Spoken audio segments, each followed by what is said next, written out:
a rádio que você vê.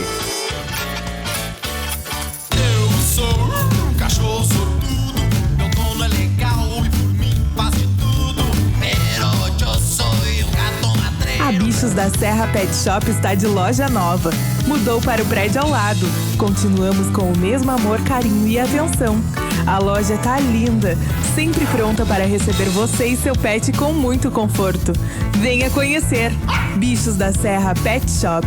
A gente entende esse amor.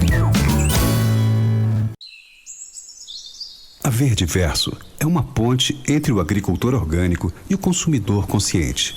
Ao preferir alimentos orgânicos, você escolhe um mundo sem agrotóxicos. É melhor para você, para sua família, para quem produz e para o planeta.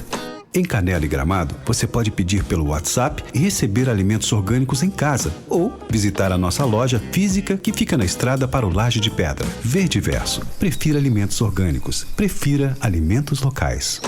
O mundo não mudou. Está mudando. E quem está fazendo a diferença é quem entende, quem coopera. Um óculos novo, a lente que você precisa, muitas vezes não pode esperar, não é verdade? Procure a Ótica Star e descubra que a gente entende, divide, parcela, coopera. Converse com a Ótica Star. Em Canela, loja sempre aberta. E com uma novidade, óculos prontos e dentro da loja. Você acompanha tudo, toda a experiência. Vem que dá jogo. Ótica Star. Que tal abrir as portas da gastronomia para seus filhos? Com o curso Chefe de Cozinha Júnior, crianças e adolescentes adquirem capacidade de organização, improvisação e pensamento rápido na cozinha. E mais, aulas práticas que aumentam a capacidade cognitiva, absorvendo facilmente outras habilidades úteis para a vida futura. E falando inglês, traga seus filhos para aprender com diversão. Venha conhecer a Chef Gourmet, Escola de Gastronomia Chef Gourmet, Rua Garibaldi 600, Gramado. O melhor e mais divertido programa ao ar livre, disparado, está no Alpen Park. Cheio de novidades como a Vila Alpina. A cultura dos Alpes suíços e alemães em 5 lojas temáticas lindas e divertidas. E cheio de brinquedos e atrações em volta. Alpen Park, venha brincar. Assim, entrada grátis. Não é, Bart? Isso mesmo! Aê, Bart! Alpen Park, diversão para toda a família. Rádio Box. Muito bem, de volta às 19 horas e 32 minutos. Eu vou conversar agora, como anunciado aqui nas nossas redes sociais e também no começo aqui do Rádio Box, com o Gustavo Guttler. O Gustavo, ele é o CEO, o presidente, diretor, sócio, fundador, mentor da editora Belas Letras, uma jovem editora, jovem em termos, né? A Belas Letras já tem ali 13 anos de folha corrida. É uma editora diferente, né? E eu gosto de coisas diferentes. A Belas Letras tem um programa que hoje identifica, segundo eles mesmos, os identifica como marca, que é o programa Compre Um, Doe Um. Como é que é? Para cada compra feita na loja virtual da Belas Letras, o leitor ganha um exemplar extra de brinde para doar. Pode ser para uma instituição ou para uma pessoa, fiz um amigo, primo, parente, enfim. E vai junto uma carta explicando a ação que acompanha o exemplar extra que o leitor ganha. A Belas Letras venceu o Prêmio Nacional de Inovação Sebrae CNI na categoria Inovação em Marketing, exatamente por conta desse programa Compre Um, Doe Um.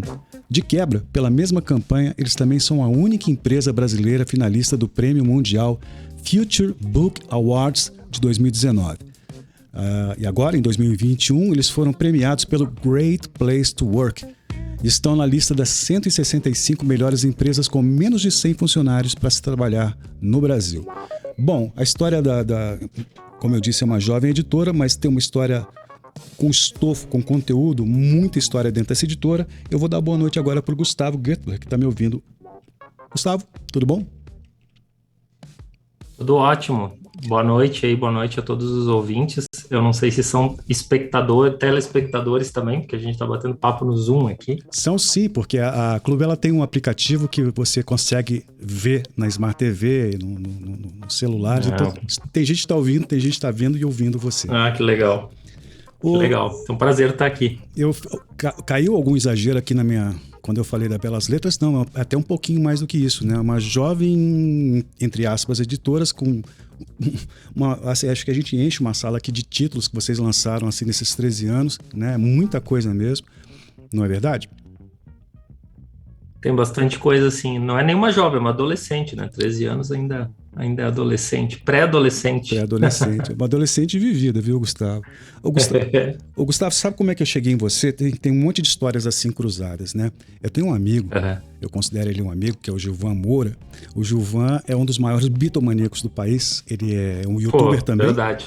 Ele tem ali a Beatles School, sei lá, não sei, eu já perdi a conta de quantos seguidores ele tem. Mas além de ser um amigo, ele já participou aqui do programa 2 vezes, né? E em março desse ano, quando um outro grande amigo, que é o Fernando Gomes, que inclusive toca o Clube do Livro aqui em Canela, o Fernando me perguntou se eu sabia que o Paul McCartney ia lançar um livro. Eu já sabia. Aí falou, quem sabe a gente não faz alguma coisa aí com o Gilvan e tal. E o Fernando falou, você sabe quem é que vai lançar o livro? É uma editora aqui de Caxias. Eu falei, você tá brincando, né?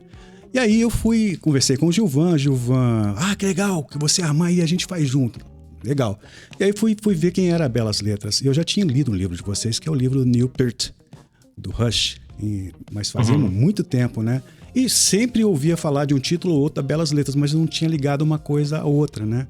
E aí eu falei, gente, eu não posso ainda abrir para as pessoas, mas a gente está na fase de formatação e pré-produção de uma festa literária muito grande que vai acontecer no ano que vem aqui na nossa região, né? Falei, gente, vou estudar melhor a Belas Letras. E estudando, aí eu fui descobrindo cada vez mais coisas sobre vocês. Inclusive, na semana passada, fui entrevistar a autora do Renato Urrus, que é uma biografia poética que foi lançado, né, agora nessa semana. E eu falei, deixa eu procurar sobre o Carlos Trilha, que é um produtor da Legião, e fui procurar no canal de uma outra pessoa que eu gosto muito, que é o Luiz, do Alto Fidelidade. E dou de cara com você dando entrevista para o Luiz ali. Falei, gente, a Belas Letras está em todos os lugares. Não é à toa que esse prêmio de marketing caiu no colo deles. Caiu no colo não, né?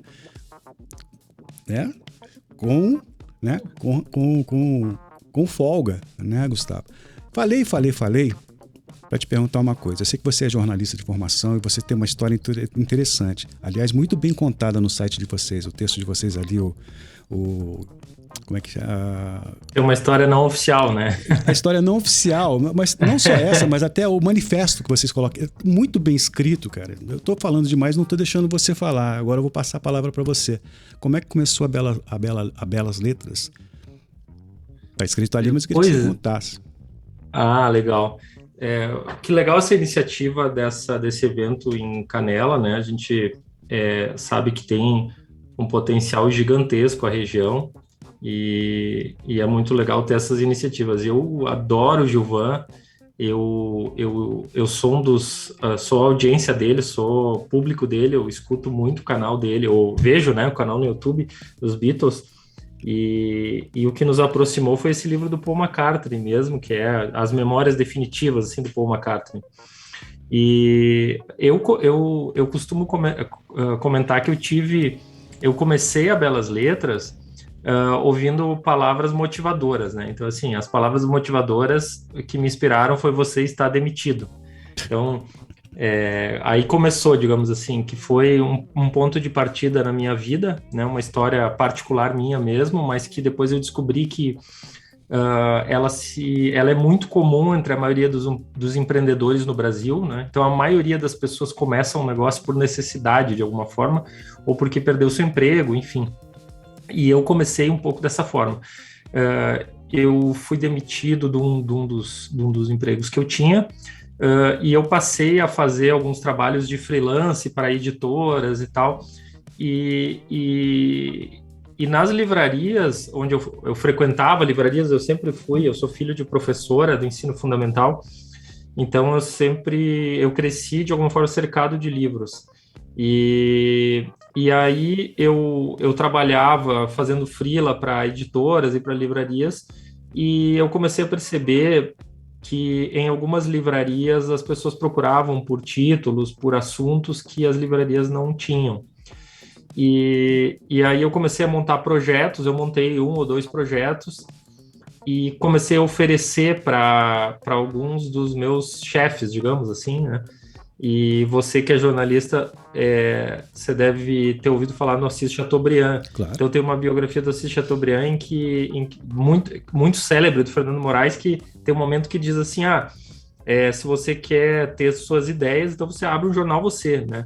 E foi mais ou menos isso que eu fiz, porque eu eu ofereci vários projetos e ninguém quis bancar esses projetos. Então eu disse, bom, então eu vou fazer um desses projetos e vamos ver o que dá. E eu fiz um primeiro projeto que era um projeto chamado Meu Pequeno Torcedor. Eram livros infantis sobre futebol. Então, cada escritor fazia um texto tentando convencer a criança que estava lendo a torcer para o seu time. Aí tem o Nando Reis, só para as pessoas entenderem, o Nando Reis, Serginho Grossman, o Gabriel Pensador, um monte, né, de gente conhecida, né? Isso aí. Que tem um pezinho na música. Aí eu convidei esses caras, isso aí, convidei esses caras. Comecei com o Inter e o Grêmio, então foi o Humberto Gessinger e o Luiz Augusto Fischer fez o Inter. Então comecei com o Inter e o Grêmio, depois fui expandindo e eu tive muita sorte dessa primeira coleção, esse primeiro projeto já... Você pagou?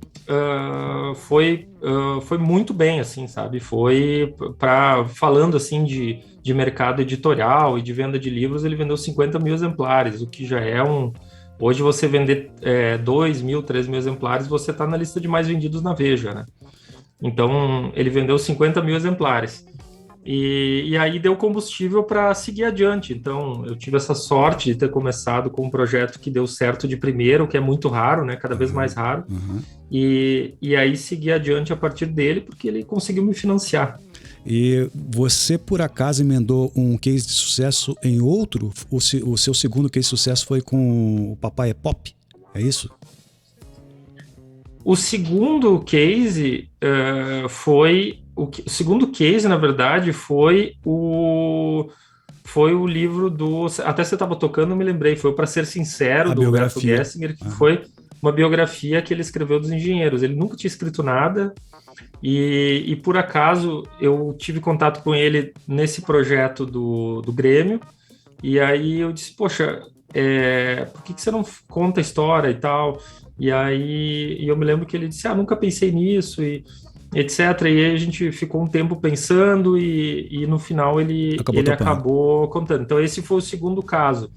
E aí depois a gente ainda teve o Neil Peart antes, que foi um estouro, assim, o Neil Peart, porque é muito curioso, né? A gente não tem ideia do que representa, às vezes, uma figura.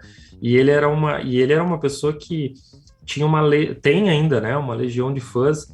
E também foi um acaso muito grande, assim, porque foi uma tradutora que leu na praia o livro em inglês e descobriu a tragédia pessoal que ele tinha na vida dele. Ele perdeu a esposa, ele perdeu a filha num acidente de carro, né? Selena, acho que era, agora me esqueci, mas perdeu a filha num acidente de carro, ela tinha 17 anos, e no ano seguinte perdeu a esposa, né, de câncer.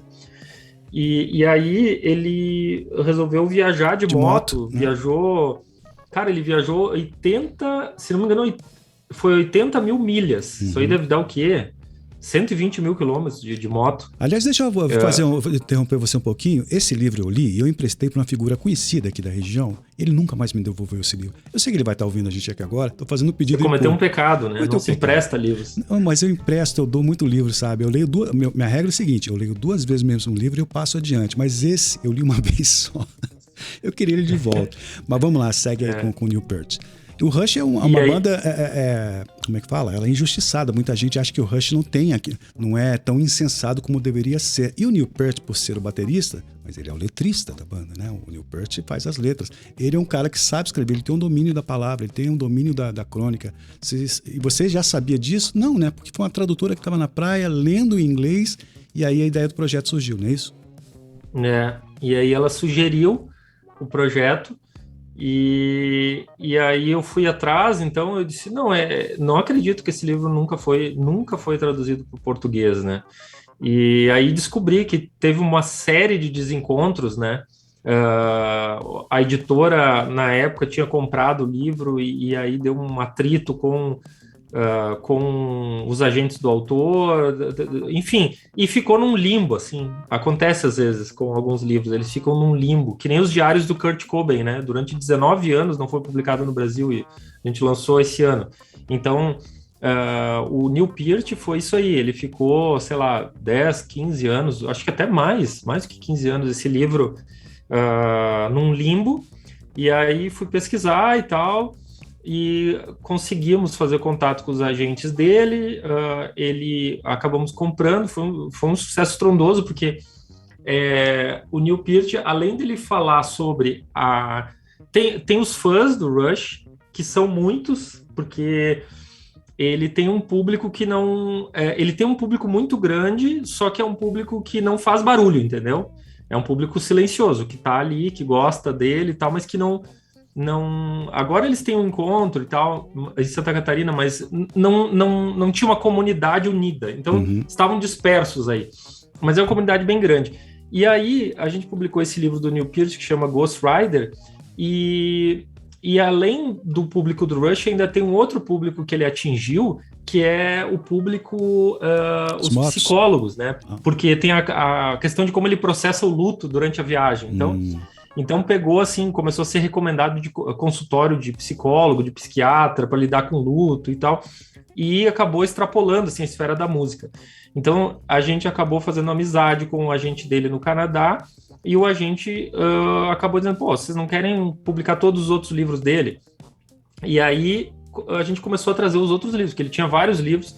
Ele era um ser humano, assim, um gênio, né? O cara é um gênio, porque além de ser um grande letrista, era um leitor um intelectual, né? Um cara intelectual. E ele tem umas coisas muito curiosas nele, né? Porque, por exemplo, ele era o que eles chamam de bird watcher, né? Então, ele é o cara que gostava de observar pássaros. Então, ele é um poeta também, entende? Então, os livros dele, ele consegue traduzir essa poesia da estrada, sabe? É mais até do que a música. Ele fala mais de estrada do que música em si. E aí, depois, teve o Papai Pop. Entre o Neil Peart e o Papai Pop, teve um monte de erros também, né? Assim, aqui a gente só tá falando das coisas que deram certo, né? Mas teve um monte de erros aí no caminho, e depois chegou no Papai Pop, que foi um livro, assim, que foi um ponto fora da curva, assim, tanto que até hoje, né? Agora, esse ano não vai sair mais, mas foi pro cinema, vai sair um filme agora com o Lázaro Ramos e a Paola Oliveira, né? Ele já tá falando disso, né? Ele já tá falando muito. Ele já tá. Sim, era para ser esse ano. A gente acompanhou as filmagens e tal. Foi filmado em janeiro, fevereiro ali, em 2 meses. E queriam lançar esse ano ainda, se tudo voltasse certinho e tal. Mas como não voltou, eu acredito que vai ficar pro ano que vem. Então foi um livro que foi um ponto fora da curva, assim, vendeu 500 mil de exemplares, né, até agora. Então é um livro realmente que é um ponto fora da curva que revelou uma nova geração de pais, assim, né? Que meio que esse livro, de alguma forma, causou, assim, meio que definiu uma nova era, né? Então, assim, aquela era em que tinha os pais mais autoritários e tal, e depois a transição, né, para um novo modelo de paternidade com o Piangers, né? Inclusive mudou a vida do Piangers, né? O Piangers, eu li, inclusive, acho que foi no teu site, não tenho certeza, que ele esperava vender 300 livros e acabou vendendo quanto? 3 mil? 500 mil, 500 mil. Bom. E quando a gente lançou esse livro, a gente tem uma brincadeira da editora interna, assim, que a gente faz uma caixinha de apostas, né? E às vezes a gente convida o autor, e eu me lembro que eu convidei ele e disse, pô, você não quer botar... Eu boto o papelzinho ali na caixa para ti, vamos ver quem acerta, né? Quantos livros você acha que vai vender? E aí vendeu, ele colocou 300 exemplares. Se vender 300 exemplares, tá bom. Bom, não tem como não mudar a vida de ninguém, inclusive da própria editora, né? Que isso aí dá um gás, assim, pra editora. O Gustavo, você estava falando aí sobre o livro do Neil Peart, né? E eu já vou entrar nesse assunto aqui, que é o Som na Caixa. Aliás, esse nome é ótimo, né? Onde ali são 6 livros, né? E você tem ali Led Zeppelin, Queen, Black Sabbath, acho que se não me engano, Ramones, né? Olha, David Bowie também. David Bowie. Quanto tempo demora em média entre vocês terem uma ideia? Olha, vamos lançar uma biografia com, por exemplo, David Bowie, né? Até você entrar em contato com a gente literário, os caras toparem e voltar. Quanto tempo demora mais ou menos cada negociação dessa? É difícil, é complicado, é chato? Você diz até publicar o livro? Até publicar ou... Ou ter autorização, vai para o prelo, alguma coisa assim. É fácil, é complicado, é difícil? Depende do livro, né? Por exemplo, assim, esse do Paul McCartney, né, que todo mundo tá falando de Beatles agora, o negócio do Get Back, vai lançar no final do ano. Esse do Paul foi simples, foi fácil, eles toparam conversar com vocês, porque vocês já tinham ali Você podia elencar, já lancei isso e aquilo, foi fácil. Como é que é isso? Agora, aos poucos, vai ficando um pouco mais fácil. Agora o desafio maior não é fazer o contato, agora o desafio maior é a gente filtrar o que realmente nos interessa entre tanta coisa que nos oferecem. Então, esse hoje é o mais difícil. Mas tem alguns casos, esse, por exemplo, do Paul McCartney, né? Você está me ouvindo bem, hein? Super bem. Vendo e ouvindo super bem. Ok. Então, esse caso específico do Paul McCartney foi um pouco mais complexo, porque a gente, de alguma forma, participou de uma espécie de leilão entre as editoras, né? Então, tinha mais de uma editora. Quando tem mais de uma editora interessada em determinado livro, fica um pouco mais difícil, porque você entra, de alguma forma, numa competição para trazer para o Brasil aquele título, né? Um título muito disputado. E, então, o que acontece? Você faz um contato com um agente. Geralmente os autores, você nunca fala direto com os autores, com algumas exceções, assim, é muito raro, mas na maioria das vezes, 90% dos casos, você conversa com um agente do autor, que é uma espécie de um empresário, né? Uhum. E aí esse empresário manda para você uma ideia, esse agente manda para você uma ideia do que vai ser o livro, se o livro ainda não foi publicado, às vezes o livro nem está pronto, né? Por exemplo, a gente está hoje negociando um livro que vai ser publicado no Natal de 2022, no ano que vem. Então, o livro não está pronto, mas eu tenho um resumo, o que ele vai abordar, mais ou menos quantas páginas vai ter e tal. Ou ele manda o que eles ainda chamam de manuscrito, que seria o livro já pronto, em Word, né? Para a gente avaliar. Então, a gente faz uma leitura, a gente avalia se o título é legal mesmo. A gente tem aqui uma regra interna nossa, que a gente não compra nenhum livro sem ler ele até o fim, fazer uma análise bem crítica dele, entender se ele faz sentido, se o quão legal é, porque às vezes você tem, por exemplo, sei lá, você tem um livro específico, Black Sabbath, você deve ter umas 10 biografias sobre Black Sabbath, né? Mas qual que é a melhor? Então, tem muita coisa ruim também. Sim. Então, a gente procura fazer essa análise, dar uma lida, e aí depois você monta uma oferta. Então, essa oferta em geral, você coloca assim nessa oferta o que você vai... qual que é a sua proposta financeira? Então, assim, quanto que você vai pagar, né? Para ter os direitos para publicar no seu país, né? Porque é exclusivo, então você vai ter, só a sua editora vai publicar na língua portuguesa, e inclusive em outros países, você pode incluir Angola, pode incluir outros países que fala em língua portuguesa. Você monta uma proposta que envolve valores, financeira, que envolve percentuais de quanto o autor vai ganhar com aquilo, né? Com a venda, você coloca mais ou menos qual que é a sua previsão de venda no país, qual que vai ser o preço de capa do livro, mais ou menos, para eles avaliarem, e você pode anexar um plano de marketing, todas as informações que você acha que podem ser importantes para o autor poder avaliar uma proposta, você inclui. Em geral, isso aí não demora muito, assim, em questão de... Em geral, um mês a gente consegue iniciar e concluir uma negociação, assim, dos direitos desse livro. Tem alguns que são mais complexos, demora mais, às vezes o autor precisa ser consultado em alguns casos, às vezes o agente mesmo toma a decisão, mas em alguns casos, em geral, o autor precisa ser consultado. Então, um mês e meio. No caso do Paul McCartney, a gente teve que assinar um termo de confidencialidade também, foi uma coisa bem mais complicada, porque não podia vazar nada. Estamos falando de Beatles, né, cara? Sim. Estamos falando da marca Beatles, né? Então, a gente precisou assinar um acordo de confidencialidade, a gente disputou com outras empresas os direitos de trazer esse livro para o Brasil, então a gente precisou anexar um plano de marketing, precisou dizer o que a gente queria, contou muito o fato da gente ter esse segmento de música bem consolidado na editora, a gente mostrou que é uma referência e tal, Mas outras coisas podem, por exemplo, no próprio caso do Paul McCartney, eu escrevi uma carta à mão para ele. Ah, é? Né? E anexei a proposta, tipo assim. Não sei se ele leu ou não, mas pode ter sido relevante. Às vezes você tem um argumento emocional também que o autor decide, não, esses caras têm uma conexão emocional comigo, eu vou fechar com eles. Então, mais ou menos é assim. Né? Falar em conexão emocional, quando eu vi esse projeto do Som na Caixa, que aliás já te falei, vou falar de novo, acho esse nome ótimo, porque é uma caixa que vem ali com livro, vem com brindes, vem com recuerdos, ele foi bem pensado. Eu achei legal porque, assim, eu sou de uma outra geração que comprava disco, comprava LP, comprava revista com pôster e tal, então a gente hoje não tem mais essa coisa de pegar a coisa, de olhar a capa, de ler não sei o que, ouvir a música. Você tem praticamente só o digital, né? Porque nem CD se vende mais no Brasil, a coisa virou. E o Som na Caixa te dá essa coisa legal, você lê o livro, você tem a informação da banda ali dentro e tem os brindes, né? Acho que vocês passaram ou não por esse tipo de percepção para colocar esse produto no mercado, né? O Som da Caixa é mais ou menos isso, né?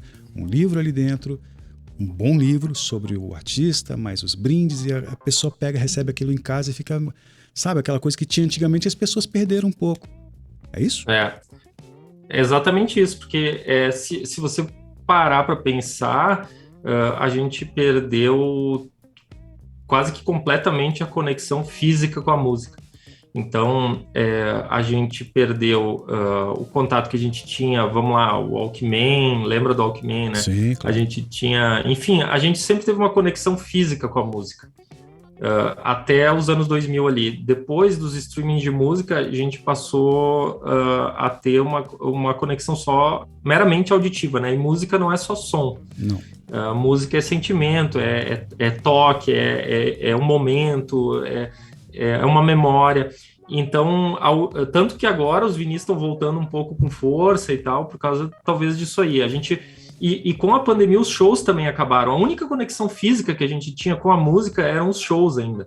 E aí com a pandemia eles se dissiparam. Então o que acontece? A gente criou esse clube para a gente tentar resgatar um pouco isso, assim, essa memória afetiva que a música te traz, né? Porque música vai muito além do som. Música é a história também, né? Um pouco de história. E eu acho que tu fala da tua época, mas também é a minha época, eu tenho 42, aí também eu peguei muito disso, assim. Uhum. E eu me lembro que a gente tinha... a gente poder ter uma revista, a gente poder ter um CD, aqui tem um monte aqui, eu não consigo me desfazer deles. A gente ter um CD físico, a gente ter um pôster do artista e tal, de alguma forma isso aí a gente lutava para ter aquilo ali, entendeu? Aquilo ali representava alguma coisa assim, pô, eu trabalhei para ter isso aqui, eu tenho isso aqui, entendeu? Uhum. Era um troféu da gente, entende também? Era um pouco parte da nossa história e parte daquilo que a gente conquistou e do que a gente era, né? E aí com o digital isso se perdeu completamente, assim, você não tem uma referência de quem você é, né? Eu lembrei até de uma coisa que a cantora Lorde, ela lançou uma embalagem de fita cassete, só que não tem fita cassete, não tem nada. Ali dentro tem um poster, tem uma letra de música, alguma coisa, e um QR Code, onde a pessoa clica ali e vai direto no álbum dela, né? Tem uma coisa totalmente ao contrário. Por que ela lançou? Exatamente por isso, as pessoas não têm uma conexão física com a música mais. As pessoas acharam, coisa louca, não, mas deu super certo, vendeu muito. A caixinha sem nada, sem música, né? Sim. E aí você pode ver que o Som na Caixa, ele, desde a linguagem, da comunicação dela, primeiro que a ideia da gente era resgatar grandes artistas aí, com livros inéditos e tal, e que a pessoa receba em casa. E o legal, uma das coisas legais, assim, é que é meio que uma surpresa, né? A pessoa sabe as bandas que tem, mas não sabe a ordem que elas vão chegar. Então, pô, agora em outubro a gente vai mandar caixa de estreia, ninguém sabe qual é. Assim, você vai saber quando você abrir aquela caixa, você vai ver, pô, que artista que é, entende?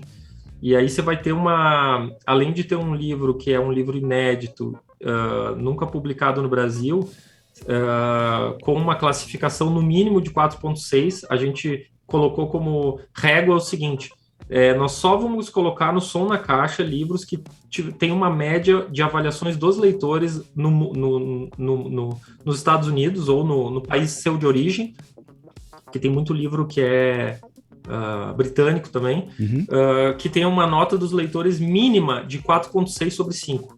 Então, tipo assim, a gente nivelou por aí, assim, os melhores livros, e vai dar um olhar em 360 graus sobre aquele artista. Então, sei lá, você tem a caixa, sei lá, Black Sabbath, né? Então você vai ter aquela caixa Black Sabbath, tem um livro, vai ter um zine que até foi escrito o zine tá coordenado pelo Sérgio Martins, que trabalhou na Veja. Então ele escreveu um zine meio que para você, assim, entender o artista, assim, bom, o que eu preciso saber sobre essa banda, entende? Eu preciso ter um olhar 360 graus. Você tem um pôster gigante, que é uma arte feita exclusiva também, é uma reinvenção de um show. Tipo, eles pegaram, qual que foi o show mais emblemático dos Beatles? Foi o show de despedida no telhado lá então a gente contratou um artista para fazer um pôster daquele show, sabe? Tipo assim, vamos fazer um pôster daquele show. Você tem uma experiência toda vinculada àquele artista dentro da caixa.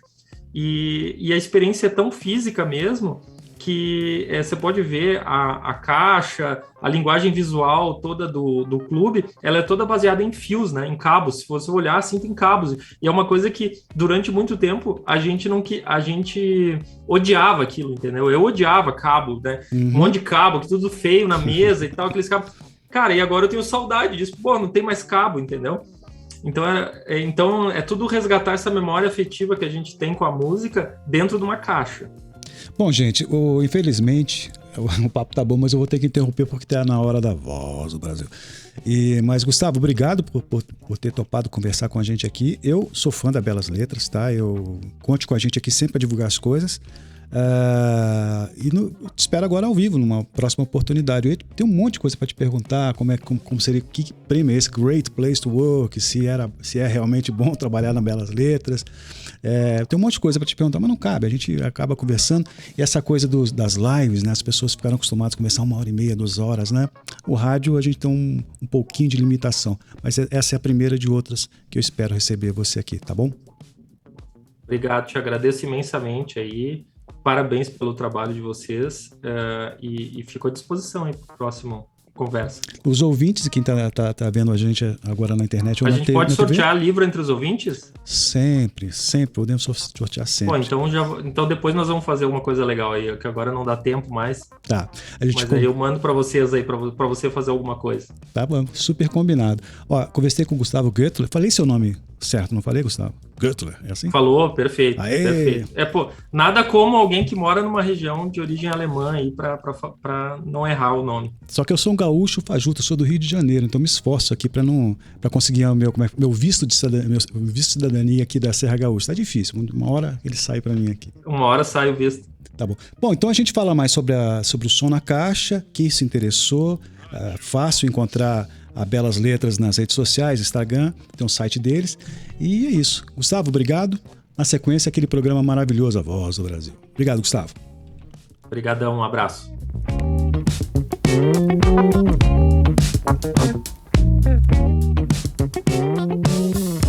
Você ouviu na Clube FM Rádio Box. Atenção para os nossos patrocinadores. Alpen Park, o melhor e mais divertido programa ao ar livre é o Alpen Park. Ótica Star, é bom estar com você. Verde Verso, prefira alimentos orgânicos, prefira alimentos locais. Cultura Inglesa Gramado, inglês de verdade que transforma o seu futuro. Escola de Gastronomia Chef Gourmet, formando profissionais completos. E Bichos da Serra Pet Shop, a gente entende esse amor.